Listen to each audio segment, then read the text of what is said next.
2024 आमच्या शाळेत ध्वजवंदनाचा कार्यक्रम आयोजित केला आहे।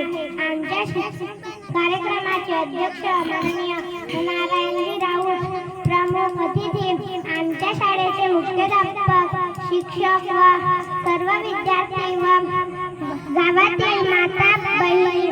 मी आता आपला भाषण सुरुवात करतो।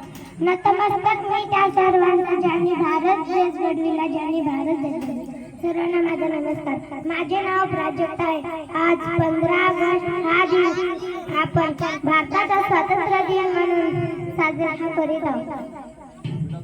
सर्वप्रथम सर्वांना भारतीय स्वातंत्र्य दिनाच्या हार्दिक शुभेच्छा।